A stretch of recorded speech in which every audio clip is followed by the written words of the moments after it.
Hey, everybody, welcome to Before College TV Live. This is another edition of Five Big Questions. And today I have the privilege to hang out with Ted Fiske, also known as Edward Fiske. He is the world famous author of The Fiske Guide to Colleges. He is a former editor of the New York Times, and Ted has just he's seen so much. He's done so much writing. He also is an international traveler. He studied education in Southeast Asia, New Zealand, South Africa.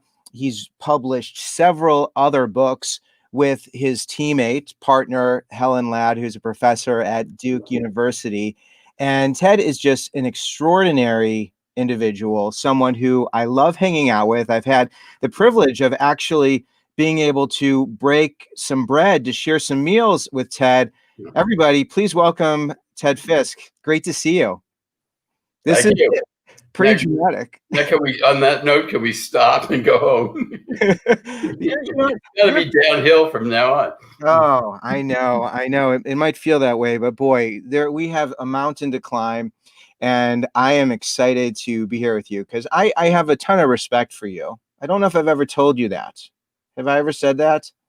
No, that comes as real news. but fortunately, I'm sitting down. We always have a nice time. Our publishers, we share the same publisher, Source Books, when it comes to the Fiske Guide. So Ted and I have had the chance to hang out and actually have dinners together and see each other at NACAC, and it's really been a joy. It's something You are a valued professional colleague. Well, look at that! Wow, I'll take that. Now we should go. You can put that on the back of your next book. It's good to go downhill from here. Yeah. So, I sit across the table from you, and you share such wonderful stories, and you really have lived and continue to live so many stories and lives. And I'm curious to go back all the way to when you first started dreaming. When you were a kid, a young boy on this walking the streets of, where were you a young boy walking the streets? Philadelphia. A young boy wandering the streets of Philadelphia, all full of dreams and maybe a little bit mischievous. Did you have a dream? You make me sound like Benjamin Franklin. Right. It's a compliment, but with your kite and the string and the storm. Just don't touch the key. It's bad for you. It's wisdom. That's good advice. Yeah. Okay. So did you have a dream starting off? Was there something that you really wanted to do? And I'm curious to know if you're doing it. No, I just kind of take things as they come. And I really had sort of an exceptional upbringing, but the one thing that I always did as a kid was journalism. I mean, I was the editor of every newspaper that I ever came in contact with, a high school magazine and college newspaper and so forth. So I always kind of gravitated toward journalism. I can remember as a kid when I was editor of the high school magazine, I just loved the experience of going to the print shop and watching the first copy of it come off the press. And it was just sort of the visceral, tactile sensation of you've written something and then, there it is coming out of this machine. And I used to love, when I was working at the New York Times, I started out covering religion and then I became the education editor. But I used to love the New York Times at that time was still published and printed in Times Square. So, I mean, you can imagine you're running a factory on West 43rd Street, 100 yards from Times Square, with this business where you're manufacturing this product, and you have to have the product come out exactly on time, or you lose that business forever. So you had trucks going into Times Square and getting filled up with the thump of big bundles of newspapers, and then they drive off. And I just loved whenever we would be whenever I'd be staying late and going to the theater or something, or having dinner in New York, I would love just to go by. And that was when the trucks came, and you had this visceral sense. It was wonderful. I just loved it. Yeah, it sounds magical. Yeah. And I love that part. I love that you've been a part of journalism through just, it's almost the Gutenberg press in terms of just the internet and how things have evolved. And I was trying to figure out where, I wanted to find your first article, because I was doing a little digging, and I don't know if this is it. I tried so hard. This is January 19th of 1967. Okay. Then this is the story. Let me show you. There's another story here. This is the actual story. Poll gets views of churchgoers. Do you remember that story? No, I don't. But I've been writing for the New York Times for 3 years at that point. Oh my gosh, I did some horrible research. I started as a news clerk there. I was essentially a glorified copy boy, just carrying a copy around the newspaper, Really?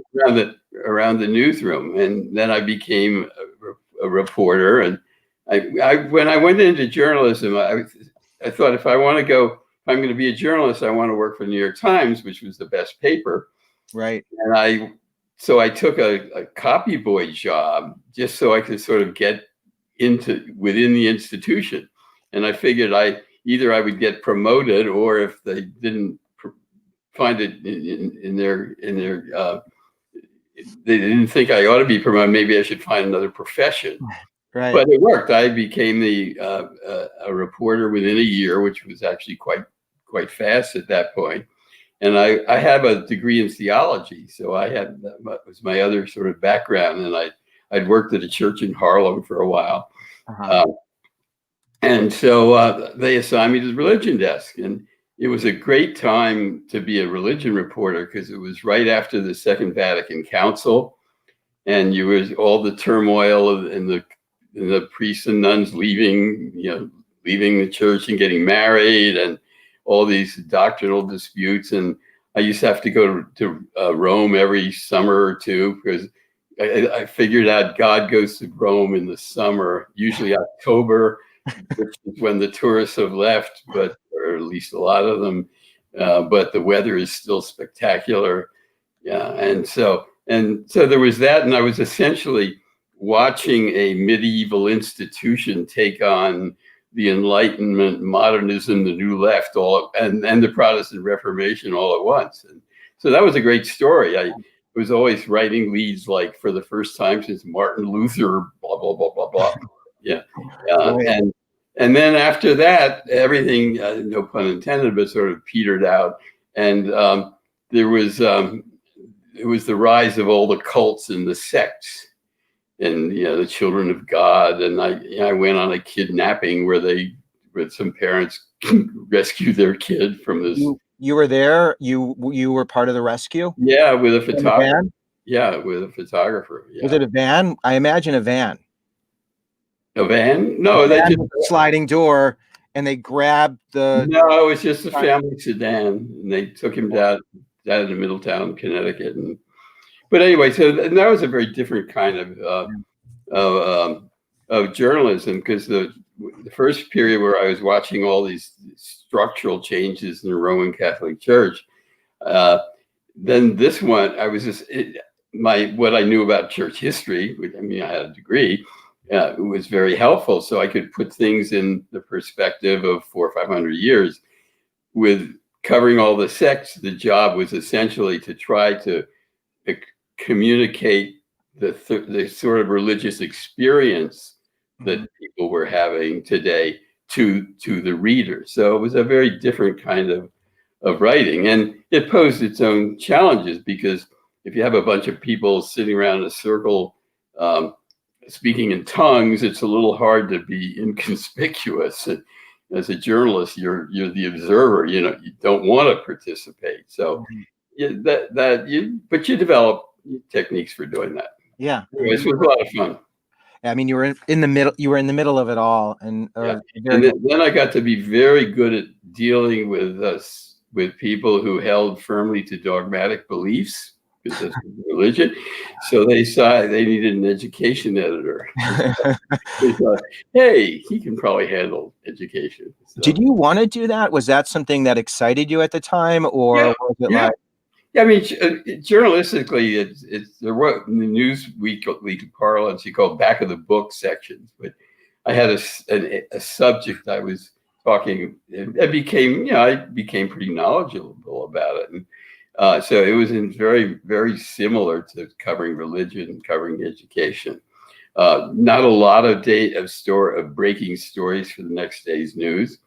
Um, but you also got to report, not just on events and conventions and resolutions, but on ideas and sort of theological trends or educational trends. So it was really very stimulating, and it was anyway. It was great fun. yeah, you started as the education editor. Was that in 1981 or was that Uh, 70s? 75, 75. yeah, Right. So you did that for quite some time, and I think yeah. I don't know if there were a lot of education editors at the time who were doing what you were doing. When you were in that role, there has to be a day, there has to be an event, there has to be something that was pretty jarring to you. Somebody getting really upset or uncomfortable, and you really having to dig in and defend your position or change your position. Is there a day, an event that you can remember that sticks out during your time at the time? Well, there were a lot of really fascinating stories. I mean, I when the one of the stories was when Pius VI, the Pope, flew to Istanbul, or AKA Constantinople, Right. and it was the first time in 1,000 years to visit the ecumenical patriarch, who was the head of all the Orthodox churches. So this was the first time in 1,000 years that the leaders of the Eastern and the Western churches had met. So that was kind of fun. I flew on the Pope's plane to go to that. So it That's was neat. kind of like an ecclesiastical Air Force One. Oh, it's interesting. Did you take, was there any like Pope souvenirs? I do have a wine glass, a souvenir. He gave all the reporters got a wine glass with a papal coat of arms on it. I still have it. I Right. could go in the other room and get it and show it to you if you really wanted to see it. Oh, But maybe you'll just take my word for it. no, if you have a cup that you got while on, All right, hold it. this is great. I don't think we've ever seen Ted's Pope wine glass that he got as a reporter covering the Pope's visit to Istanbul, Constantinople. I'm going to sing, but look at this. This is fascinating. I love this. So that's the glass. You got this. Is it Look at there. Can you see the papal coat of arms there? says God is good. It's made in Rome, 19. That's it. So you got, that's so cool. So it's not exactly the status of a relic, but I mean that's not like a piece of the true cross or something. But it's hey, cool. you do what you can. How many people have flown on a plane with the Pope? A few hundred, yeah. A few hundred. You got a real number. Well, journalists, and it was fun watching the Italian journalists because they of course, the ones who cover the Vatican, they of course almost worship the Pope. So to be sort of able to ask questions to the Pope is just a lot of fun for them. So on the plane, I was watching the Pope, but it was almost more fun watching the journalists, the Italian journalists. How many rows away from the Pope were you? I don't know. I was in the seat. He came down the aisle. Oh, he came down the aisle to go to the bathroom? Well, I didn't ask him that. No, but did he come down the aisle? I want to be, all being respectful, and I didn't know, because you're sitting in the seat. When I see someone come down the aisle when I'm in an airplane, I think, it's their time to take a break. Well, he wasn't dressed like a flight attendant. Was he dressed like the Pope? Yeah, he was just like the Pope, white robe and all that. Did he have the headpieces as well? No, he just had a skull cap. Okay. That's a whole, well, that's not what we came to talk about, but boy, that sure is interesting. Right, I know. How does this relate? But this was the stuff before the college guide piece. Was there any college related stuff that really that was jarring or shook you, or a president or admin who said, "Listen, Ted, I got a big problem with you." I'm sure that's happened over the years, but when Oh you yeah, well, I got banned from the White House. interesting. Uh, Why? well, Richard Nixon had a. I could show you something here. I've got the Yeah, letter. show me. I want to see Wait, all this. right, So hold it. cool. This is like show and tell with Ted Fisk. This is great because this is one of the beauties of the beautiful parts of COVID is that you get an opportunity to be in someone's home. And if you're unfamiliar with Ted Fisk, he's been writing for years. Started, I think he said in 1964 would be when he started with the New York Times as a religion writer, and then became the education writer, and to this day continues to help people. And here we go. All right, so some background. Richard Nixon, when he was president, most there's a church right across. Actually, it's a church where Trump went and held the Bible in front, Right. upside down. But anyway, it's called the Church of the Presidents, and it's way back. I don't know, go back to George Washington. Presidents of the United States went and worshiped there. Richard Nixon had a different approach, so he thought rather he was going to God, he was going to have God come to him. And so he used to have church services in the White House, in the East Room. And so I did an article for the New York Times Sunday Magazine about a White House church service, which was it was fun. It was different. And so I went to one.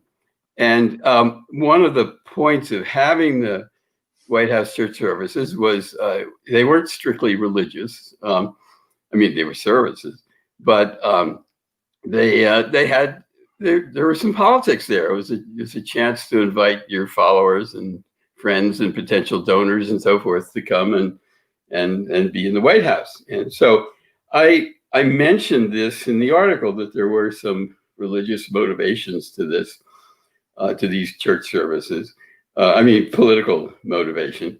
And anyway, apparently, and it was a good article, actually. I reread it a while ago, and I really liked it. But the White House didn't like it. And so there was a memo, and I found this in a book. It was mentioned in a book. I didn't know this at the time, but this is a. Oops, I keep putting the wrong one. Hold on, I don't want to get you Okay, there. Okay. Right. There's glare. So what is it? It says the White House, Washington, administratively confidential, with a note from H.R. Haldeman. Some people may remember he was chief of staff. August 10th, 1971. Memorandum for Alex Butterfield, who was an assistant in the White House at the time, from H.R. Haldeman. Here's the text of the memo. It is absolutely imperative that it clearly be understood by all concerned that Edward B. Fiske, the religion editor of the New York Times, is not to be invited to any White House church services again in the future under any circumstances whatsoever. So anyway, that is so I made it on the Richard Nixon's enemies list, which it's a badge of honor. Look at that. Wow. Yeah. You never went again, right? Never interviewed anybody else who was banned from the White House. No, I'm getting a lot of bonuses here. Yeah, you operate in higher circles, I guess. Did that upset you, getting rejected by the president? Well, I didn't know it at the time. It was only when this book came out about Alex Butterfield's papers. He was an aide who left fairly early before the big scandals. But there I was in this book, and he had discovered this. He talked a lot about Nixon's personality defects, and this was an example. And and he printed the memo in the appendix to the book. So I didn't know about it. I knew there was one time when I wanted to go back to a White House church service because Billy Graham was preaching. Mhm.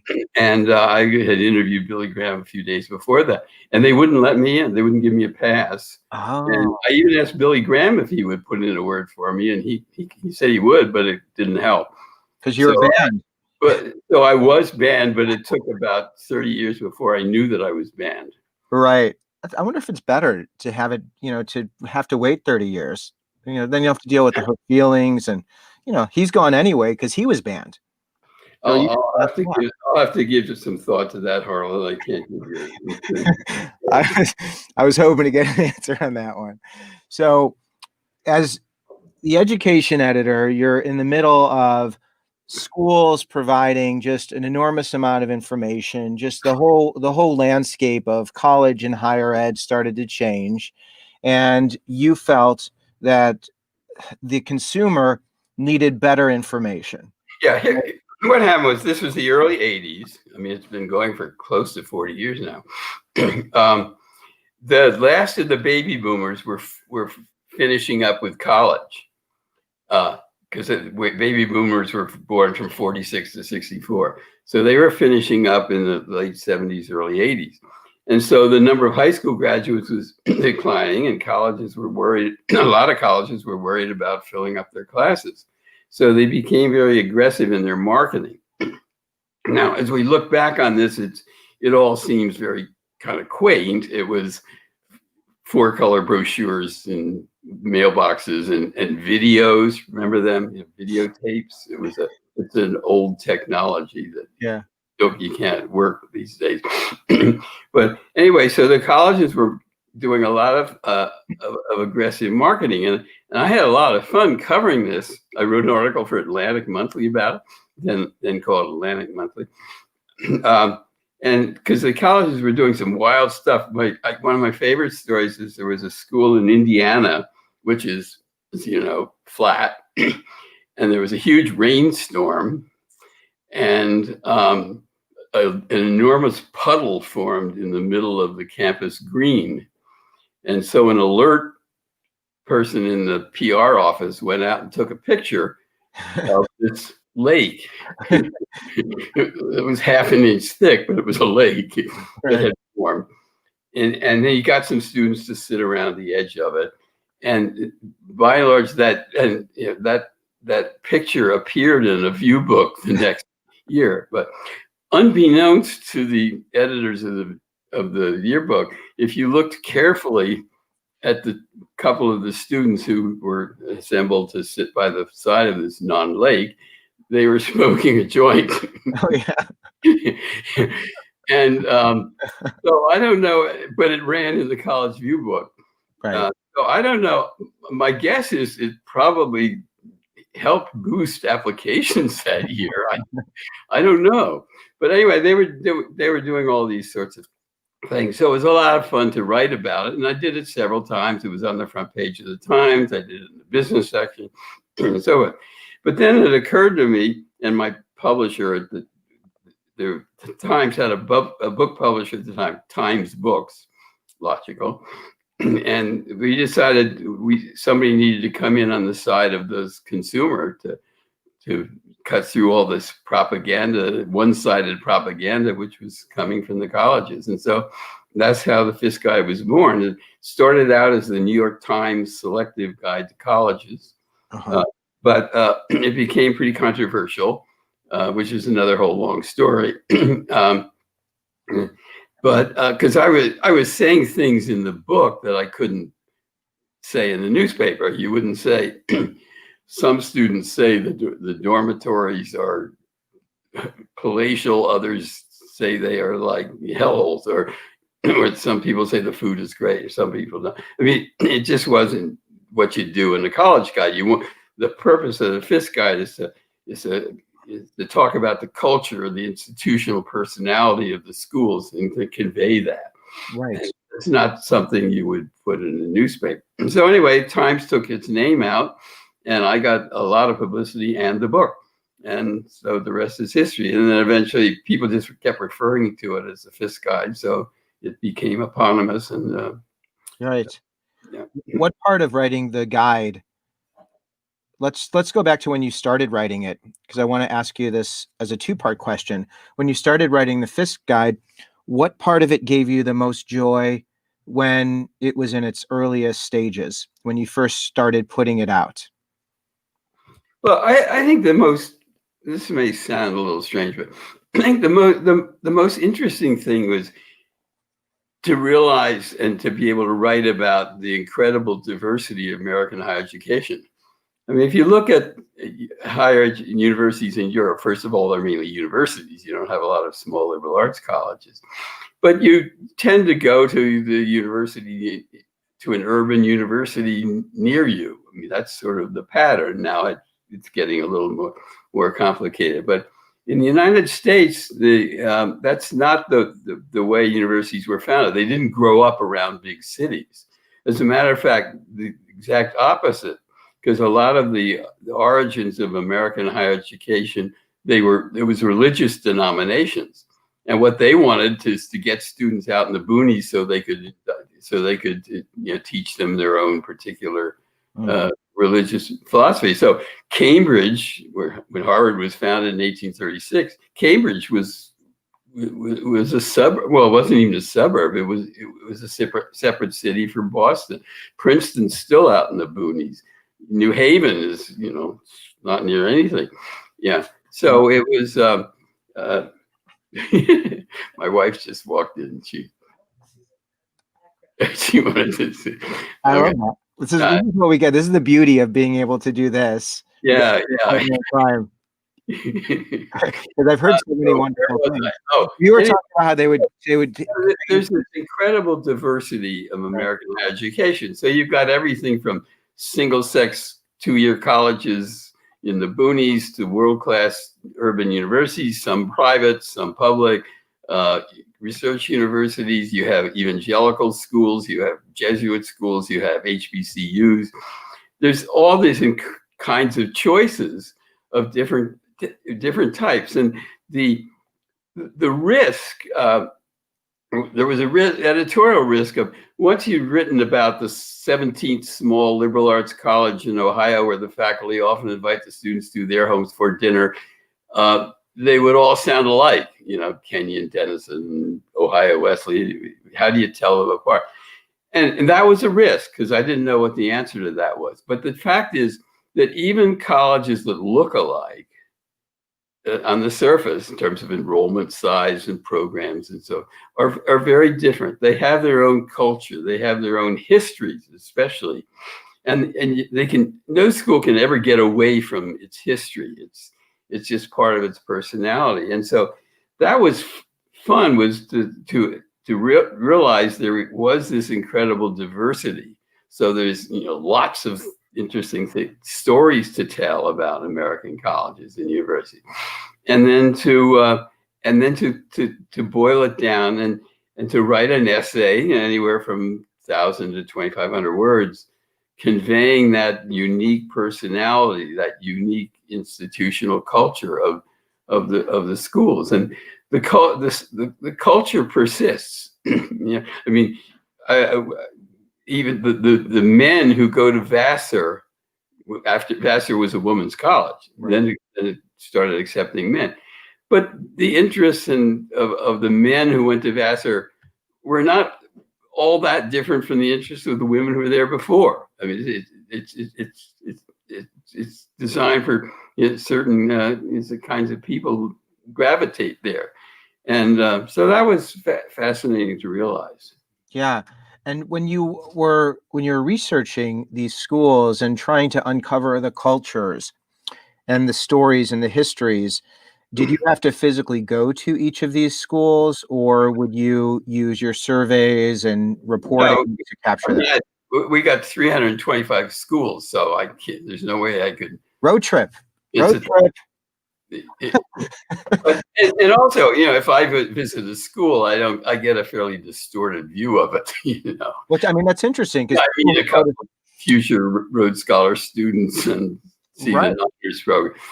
So yeah, I have to watch that. But that's, Ted, I wanted to interject because for parents and students who are visiting schools, that question of if you want to learn about a school, well, you have to visit the school. But now because of COVID and what's happening right now, and also the cost of visiting schools, and also if you visit a school, you might get a skewed perception of the school. You clearly have been able to get a sense of. Yeah, well, but a parent visiting a school is very different than the editor of a college guide visiting the school. Yeah. They're trying to impress the editor. They're not necessarily they're trying to impress students and their parents, but it's a very different thing. But I think visiting a school is really terrific. Yeah. And especially if you can spend an overnight at the school. I mean, within 24 hours, you can really nail the culture and the personality of a school. Do you think someone should go to the classes? Should, like, during the 24 hours? What do you going to a class, looking who's sitting with whom in the dining hall, just being there physically. It doesn't take very long. You get a sense of whether you belong. It can almost be sort of eerie sometimes. I mean, I say to parents, if you're driving on a tour and you go through the gates of the school and the kid turns and says, "I don't like it," you might as well just do a UE and go on, because I don't know.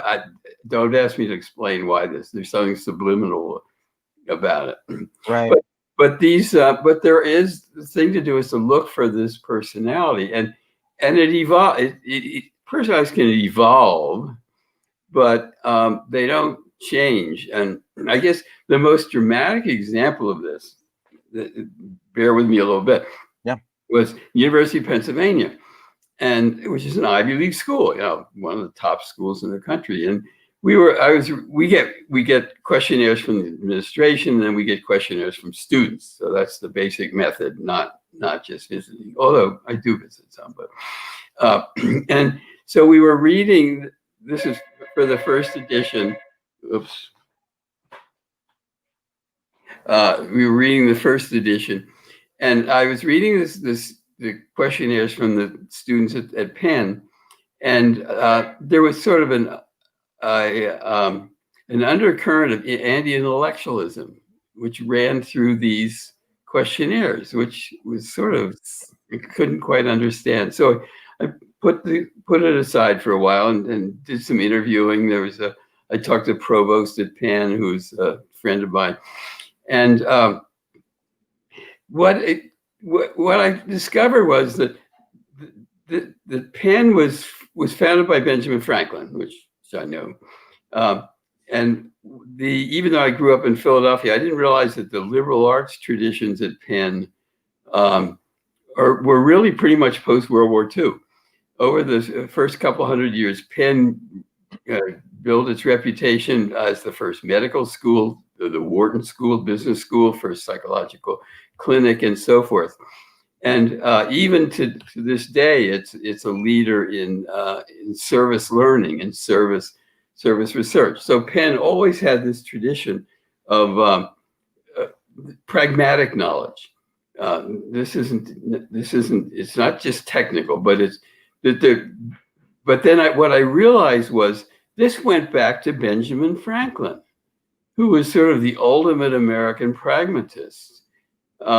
And he valued, I mean, he was a scientist, he valued knowledge and all, but he always kind of thought of knowledge not as an end in itself in some vague way, but as as having practical use.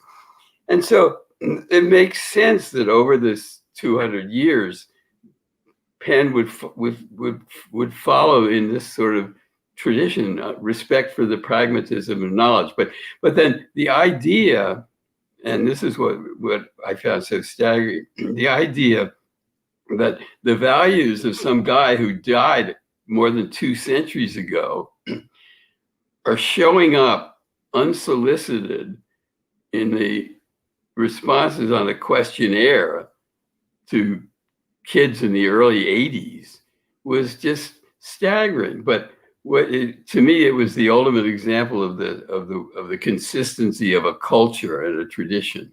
Yeah, that really makes American higher education so fascinating. So to answer your original question way back before I started pontificating, that's probably the most interesting thing to assume that there's this incredible diversity and then have a chance to write about it. Yeah, capturing the essence, the culture, the Exactly. the feeling of each institution, and the Yeah. idea that each one has a distinct flavor and Yeah. feel that can extend all the way back to the founders. Yeah. That's something I've really thought about, and I think it's something that most people don't think about because the way college is designed right now is about scarcity. It's about scarcity and fear. Yeah. People are afraid they're not going to get in and that there aren't enough spots. Yeah. So the focus becomes how can I work my hardest to get in so that I can get there, as opposed to how can I look at schools through a lens of what do I want and what aligns with me and my purpose. Yeah, and the corollary of all this is that there are dozens of schools out there, literally dozens, that will be a really good fit for any particular student. So what I tell the students is, the chances of you being successful in your college search are huge. They're in, because the odds are in your favor because there is this incredible diversity. Right. So you may not get into the schools you think you want to get into, but there are plenty of other goods out there. So I say, you will be successful even if you don't necessarily get into the school that you think you want. I love that. And I have a similar approach of just, our students, they're the dream makers, they're the creators of their future. And it's not a school that's going to be the thing that's going to make them or break them. So Yeah. they need to approach this next phase of their life being Yeah. really self-directed, which is really hard for an 18-year-old or a 19-year-old who's still, discovering their likes and dislikes. When it comes to a student going through this process, asking specific questions that can really speak to uh, the essence of the school or how a student's going to really be successful or what they should look for, are there a couple questions or a few questions that you encourage students or parents to ask when going through this process that can really distill what they want down to the best parts? Well, yeah, I'm not sure I can answer that in a big general way. I mean, one question I encourage people to ask is, who's going to teach me next year Yeah. as a freshman or as a sophomore? Because that'll give you. I mean, one of the important aspects of culture of a school is how do the students relate to the faculty members? I mean, there's plenty of good schools where you don't see a full professor until you declare a major. How can that be a good school? I mean, I'm Well, just kind of pushing back. let's say there's a well-regarded school. Let's put it Right, that. right, But, and then one of the things when you ask that question of fit, yeah, not what's the best school, but what's the best school for me, which is another whole discussion. That one of the key aspects of that is, what's my relationship going to be to the faculty? So yeah, the other than what schools do with SAT averages, but the most corrupt statistic is faculty-student ratio. So don't ever pay any attention to what colleges say about a faculty-student ratio, because there's many different ways to calculate it. I mean, but so what are the chances that I'm going to be seeing a senior faculty member early on? right. Because that says a lot about the culture of the school. One of the things we started doing a number of years ago was paying a lot of attention to freshman experience, special programs. And a lot of colleges have moved toward creating programs which, for at least one program, while students are still taking the general education, where they consciously expose them to high-level scholarly work for at least one of their freshman courses. And I think that those are really good ideas, and a lot of colleges do it. And it's something to ask for when you're looking at a college. do you have this sort of thing? Yeah, that was another question I was going to ask when it comes to the trends.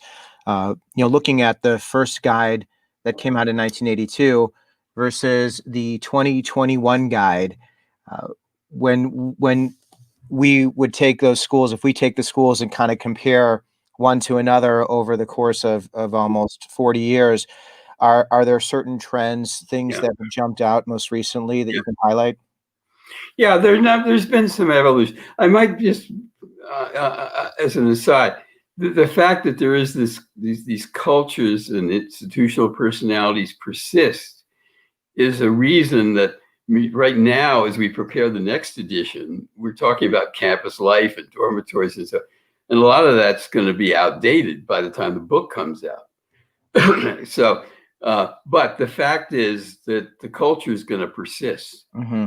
So what I'm saying to readers, and I will in the introduction once it gets written, is that even though what we're saying here about some of the statistics and some of the living things about dorms and so forth are not accurate at the moment, that once we get through this, we hope within a year or two, things will go back to normal, and that institutional culture is going to reassert itself. So that's an active phase, but I think it's everything indicates that that's true. I think in terms of themes that have evolved, back in the 90s, there was a lot more concern about campus security.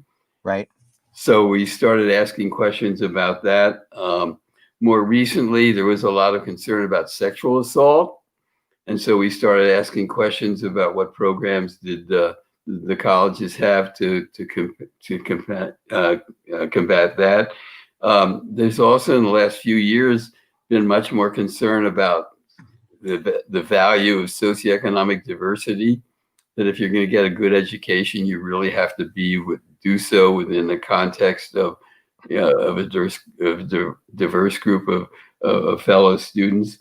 We started reporting the percent of Pell Grant students who are at a particular school. And then just in the last year or so, the whole issue of systemic racism and systemic inequality has become a huge issue. So I'm guessing that we're going to be seeing some evolution in what the colleges and what the students have to say about that as we move forward. So the basic themes are persistent, but these social and other issues assert themselves from time to time, and we try to be sensitive to them. So when you're looking at the next edition, do you do a survey of the college administrators and say what are some of the other issues that have come to the surface, or do you, as an editor, as just an independent editor, say, we got to include this? No, I think we have a sense of the issues that are evolving. I mean, we're not talking about Gnostic issues of any sort. Right.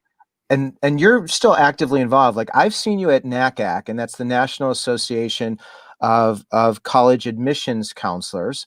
And I see you there's this, so if people don't know, I mean, there are hundreds of schools. I mean, it is like, as far as the eye can see, there are little booths and tables, and you have some of the most influential admissions officers who are there, and you have people who maybe you didn't know or do know. And I mean, it's just a fascinating place. And then Ted is running around.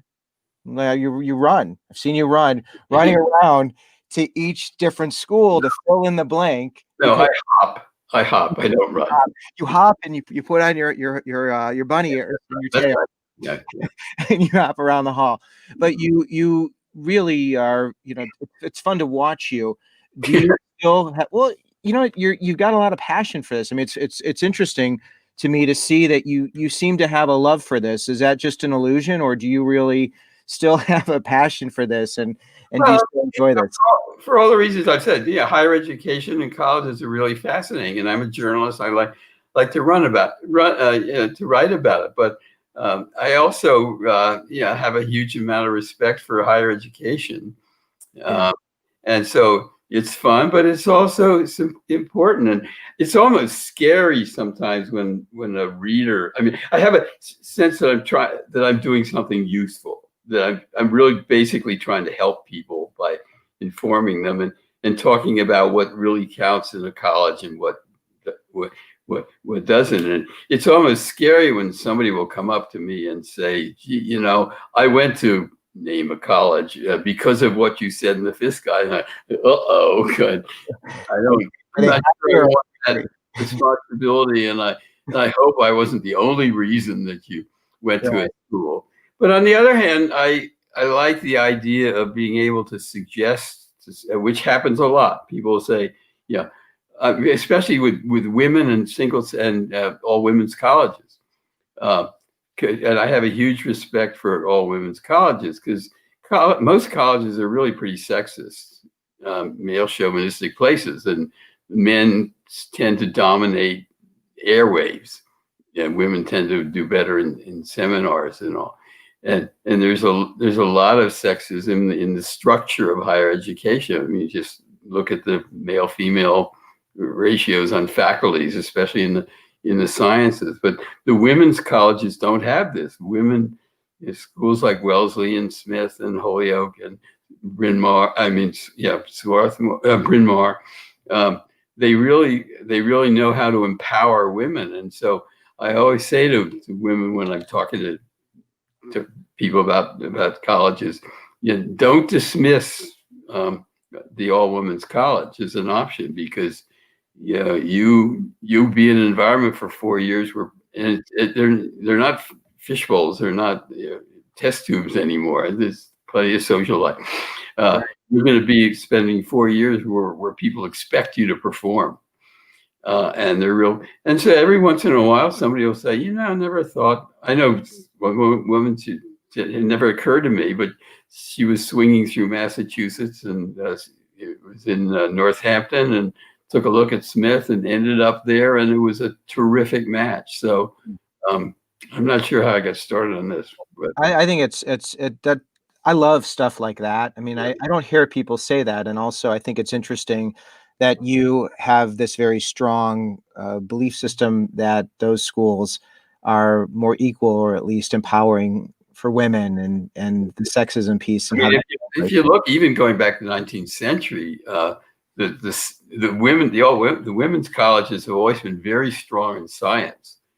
And back in the late 19th century, the original Seven Sisters, they were the only places where women could study science, and they basically turned out. And then my wife's an economist who went to Wellesley, and Wellesley turned her generation of female economists. Almost all of them came from Wellesley, because they said, you can compete. You're just as good as anybody else, and and she helped the head of the department helped nurture them, and wrote references and so forth. And so I liked, if somebody says, it never would have occurred to me to look at this kind of college before I read in the Fiske guide, then that I take as a compliment. Yeah. I just like the fact that for some people, I've just opened some doors. That's very satisfying. Well, it's very unusual to have a guide that is so large to reflect the deeper culture and the meaning, and knowing the legacy, hearing that the founding principles and how this started is something that you can still see today, and knowing that when you read the guide, you're getting a really insightful look at not just the school today, but the culture that has carried over. And that's something that you don't usually find. So when students are looking for their places, I'm a big advocate of, you got to find your places, places where you sweat, play, pray, live, learn, lead, love, and work. So when you're going through the guide, thinking, where are my places, and aligning with those things that are important to you. I just have two questions, and you've been so generous with your time, and I'm so grateful for it. There are a lot of schools that aren't in the Fiske guide, and I know you've spoken about that before. If a school isn't in the guide, explain that that can still be a wonderful school. Because I think some people don't always see that or understand that. Yeah, well, that's true. I mean, there are 2,300 four-year colleges, and back at BA granting colleges, and we've only got room for about 325. So, we have our principles for selecting which ones, but the fact that the school is not in the guide doesn't say anything about the quality or the lack of quality. Yeah, and you might have, for example, a school in New England where there are lots of small liberal arts colleges might have a tough time getting into the guide, whereas a comparable school in Texas where there are only about four Really? would be in a much better position. So we try to have geographic diversity is one of the criteria that we use. So it's arbitrary. And admittedly, but we try to have certain principles that we follow in picking. But often people will write to me and say, how come this school that my daughter is interested in isn't in the guide? And I write back and say, it's space constraints. My wife already thinks the book is too big and too heavy, and gives me a lot of grief over that. That was one of my questions. I have a question. How many Fiske guides can you carry at once? I've never tried. And, do you have a hand truck? I was gonna say, I would say just carrying it. I know you've showed us a lot of things in your home. This might be a great thing. This could also be a good TikTok, seeing just how many you can carry. Yeah, or how many Fiske guides does it take to screw in a light bulb? This could be a good. Well, when I'm in the neighborhood, when this COVID thing lifts, I can come over. I know you've invited me for dinner many times, or did I invite myself? I'm sorry, I didn't the last part. I said either you invited me to dinner or I invited myself to your place. Well, you're welcome anytime. Socially distanced, of course. Very socially distanced, like from Chicago to North Carolina. I get 600 miles. That's a good social distance. Well, I'm just so thrilled to have you here, and the Fiske guy is such a wonderful contribution, and you're such a passionate professional who I know really cares. And I just want to thank you for your time. And it's been my pleasure. We share a wonderful publisher, and you're a good colleague, and I enjoyed it. Well, Sourcebooks is wonderful, and I look forward to when this COVID thing. Hey, one other thing, this whole COVID thing. I know we didn't talk about COVID, but how do you think COVID will impact admissions, SATs, financial situations on campuses, and the whole college process? One last question. That's another huge discussion. I mean, I might mention with the next edition that it'll come out next May and June. I'm not going to publish SAT ranges anymore. That's big news. For reasons the numbers are totally unreliable, and I don't put what I know to be unreliable information in the book, because you have a combination of the growing number of test optional schools. You have the fact that so many students don't have access to the test in the first place, so it gives them an unfair advantage to students who do, if the schools take this all seriously. And then there's just the debate over how unfair they are.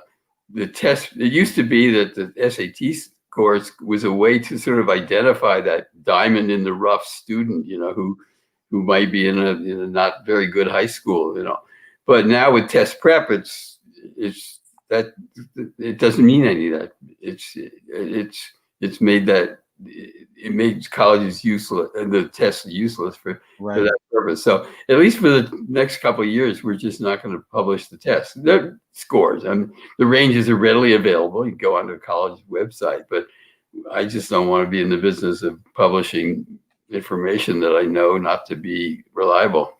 It's a good editorial standard. Yeah. I respect that. I know these parents and the students, they're all freaked out because now, they thought they had a better chance. And now because there's no test scores, I think the individual, the person who's really has their passions and who they are is going to be the thing that shines through and differentiates them. Would you agree with that? And even before COVID, the colleges were moving toward less reliance on SAT scores because they understand now that, especially with all the test prep and the test optional, that the rigor of your high school curriculum and your grades are so much more reliable measures of your academic ability, and so they're looking at those, and that's not going to change. Right. What about that kid who started off? Oh, sorry. Essentially, ways of confirming for colleges. Increasingly, they see the test scores as a way to confirm what the impression is from the test scores and the grade. I mean, from the grades and the rigor of the curriculum. What about that kid who started off with like a 2.5, right? First semester, really struggled in high school. But now he's taking AP classes or she's taking AP classes and they're just kicking butt, but their GPA is like a 3.4 because they started off so terribly. Do you think that student should try to apply to those highly selective schools? Well, roll the dice? The one thing college admissions office, they look for an upward trajectory. So some colleges no longer even use freshman grades. And so if you're coming on strong they're going to look at where you end up, not necessarily. So the fact that you're doing much better later on is in your favor. But the schools with fairly sophisticated admissions offices are sensitive to this. I mean, that's one of the things they look like. What's the trajectory? The opposite would be they don't want you can't goof off your senior year. Right. So a rapid decline at the end is going to work against you. They don't want that. Upward trajectory will help you. Yeah, I like that idea. I think it gives hope to people who sometimes look at the statistics and the GPAs or the test scores and think I'm not good enough. But I think just trying is great. And I have many more questions, but I really want to just respect your time, and we can continue this. I was joking. The longest we go is 5 hours. I'm not going to go 5. We passed that long ago. Does it feel like that? Yeah, it does.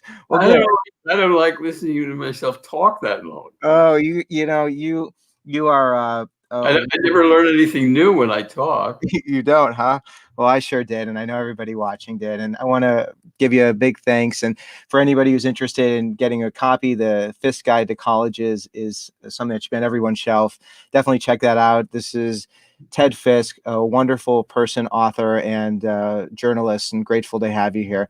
Thanks, everybody, for being here for 5 big questions. I think it was more like 50 big questions. Be well, and thanks so much, Ted. Really appreciate it. Have a great afternoon. Thanks so much. Bye.